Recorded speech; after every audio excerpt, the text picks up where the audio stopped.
Chers amis, vous connaissez sans doute la célèbre phrase de Louis XIV qui s'impatientait « J'ai failli attendre ». Et oui, attendre. Figurez-vous que l'attente, le fait d'attendre est au cœur de ce que nous vivons en ce moment.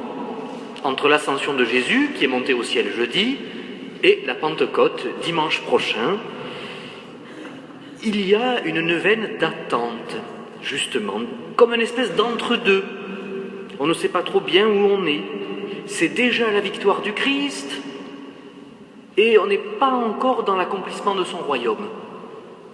On a déjà fêté Pâques, et en même temps, pour chacun d'entre nous, ça reste à vivre. Il nous reste à faire avec Jésus ce passage, cette Pâque. En fait, l'attente, c'est le régime normal de la vie chrétienne et de la vie tout court. On attend.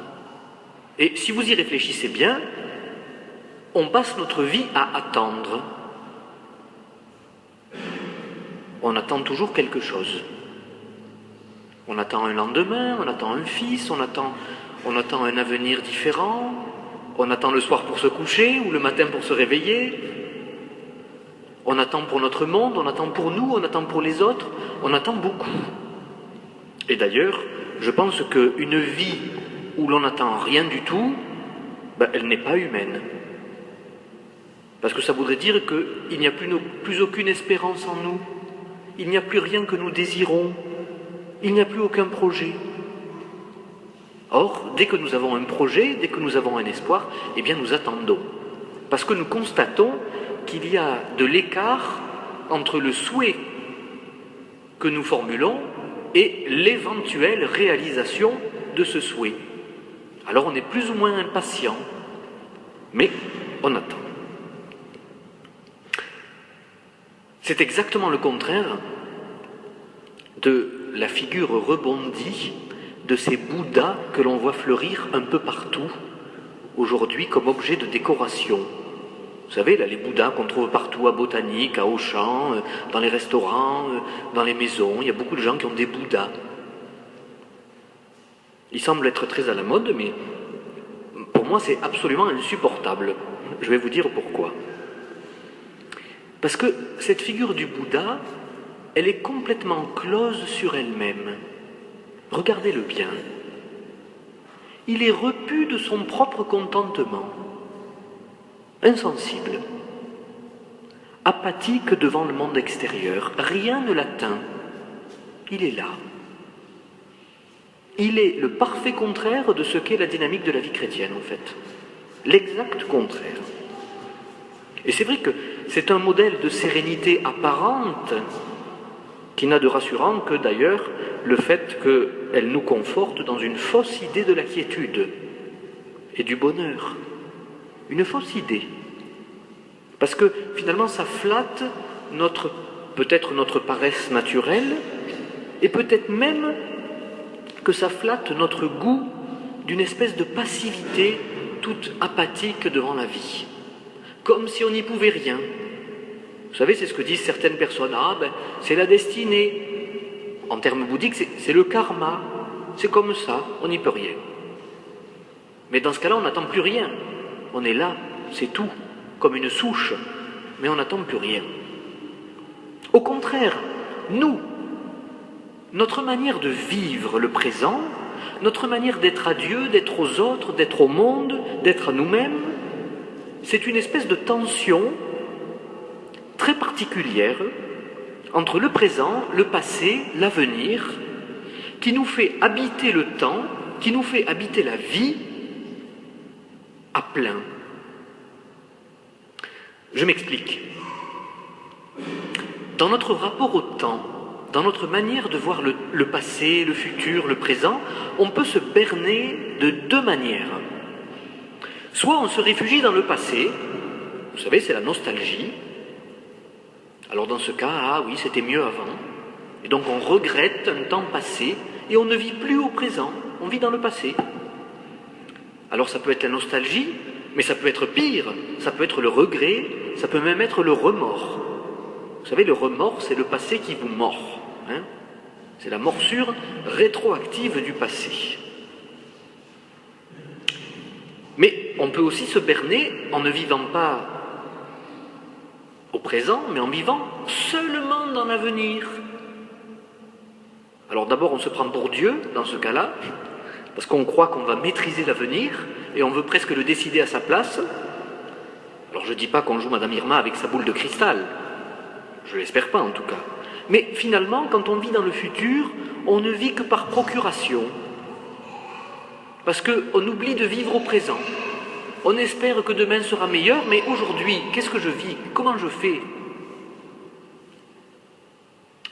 En réalité, le temps présent, c'est le seul qui m'est donné pour vivre, pour agir, pour prier, pour aimer, pour être en relation, pour me convertir. C'est le seul.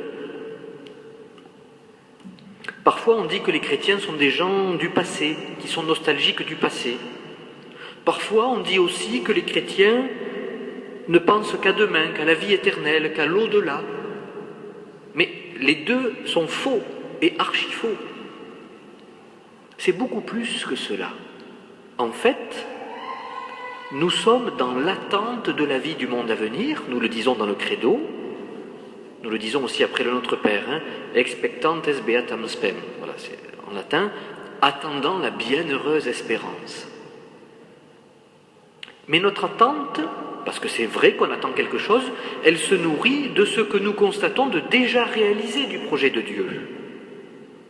C'est comme ça que être chrétien, et c'est vrai déjà dans tout l'Ancien Testament, c'est être capable de regarder le passé, c'est vrai, mais le regarder pourquoi? Pas pour être nostalgique, mais le regarder pour en tirer, pour en comprendre, pour en discerner ce que Dieu a déjà fait, qui est pour nous le gage de ce qu'il fera encore demain et de ce qu'il fait aujourd'hui. Mais du coup, on demande mieux au présent à Dieu de venir hâter son règne parce qu'on est fort du passé où on l'a vu déjà à l'œuvre. C'est tout ça, voyez. C'est le sens de ce petit chant que l'on va chanter tout à l'heure, juste après la consécration. Vous savez, juste après avoir consacré le pain et le vin, le prêtre se tourne vers l'assemblée et dit « Il est grand le mystère de la foi ». Voilà, il est grand le mystère de la foi. Et nous, on répond une phrase qui est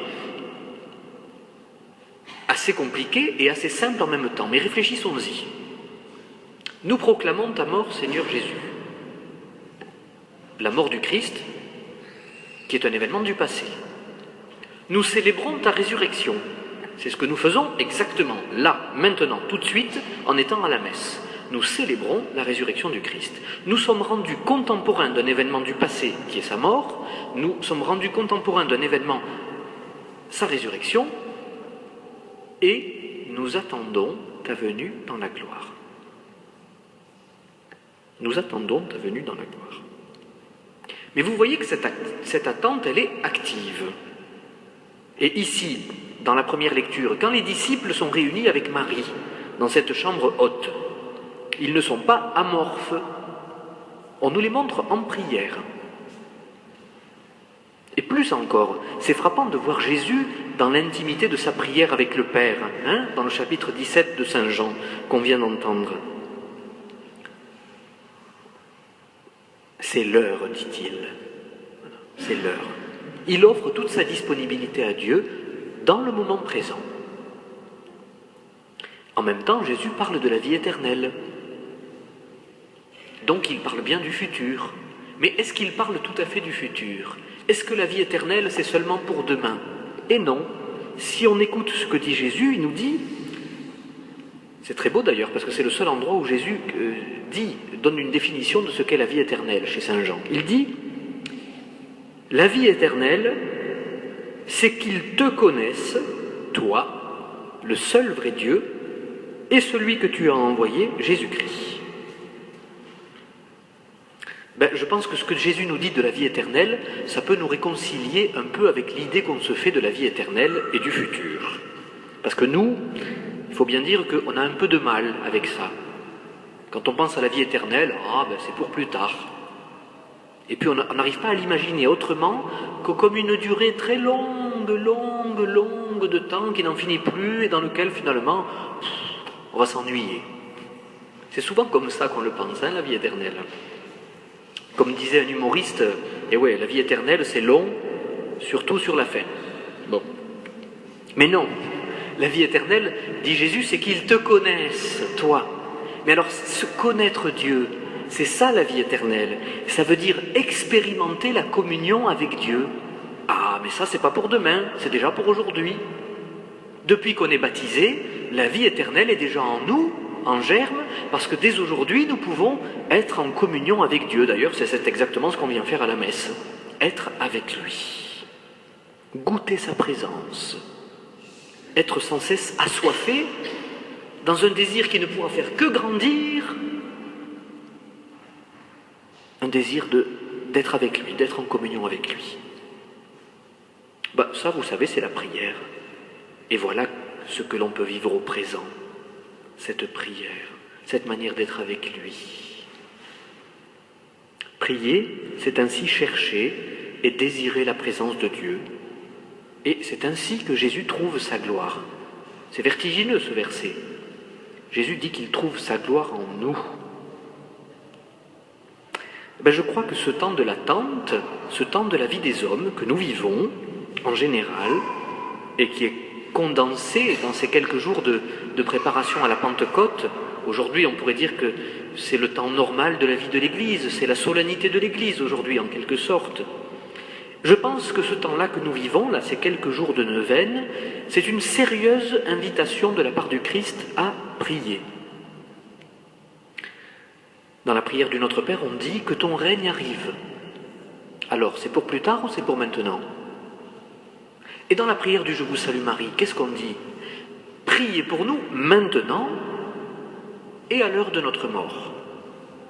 Et on juxtapose ces deux moments clés. Et cependant, et je termine par là, prier nous apparaît encore quelque chose de difficile, comme la vie éternelle.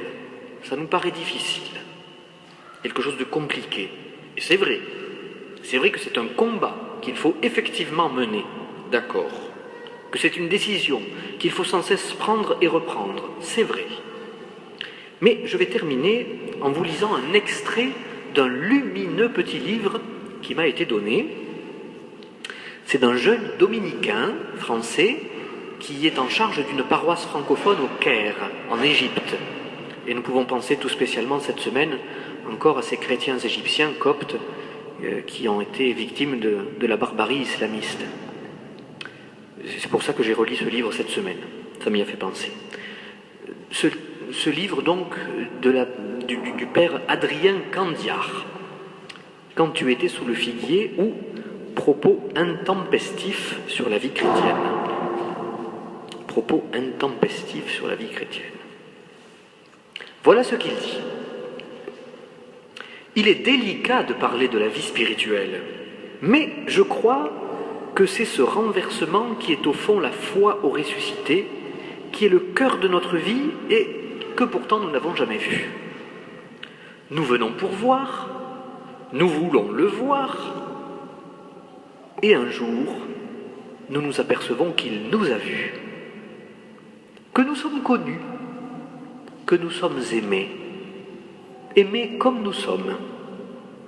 Nous ne l'avons pas vu, mais nous savons, d'une certitude intérieure à la fois fragile et inattaquable, qu'il nous regarde en vérité, qu'il a vu au fond de nous, ce fond que nous n'osons pas toujours regarder, qui nous dérange, dont nous ne sommes pas fiers. Et ce regard, c'est le regard fier, joyeux, enthousiaste du Créateur devant son chef-d'œuvre. Nous n'avons pas, comme les disciples témoins de la résurrection, vu les plaies du corps de Jésus ressuscité, mais il a mis, lui, sa main dans nos blessures les plus intimes pour les sauver avec nous. La vie de prière nous paraîtrait sans doute plus simple si nous acceptions qu'elle ne soit au fond qu'un temps pour nous placer sous ce regard bienveillant, transformant, vivifiant, ressuscitant. Eh bien ce temps, c'est pas demain, c'est pas hier, c'est maintenant.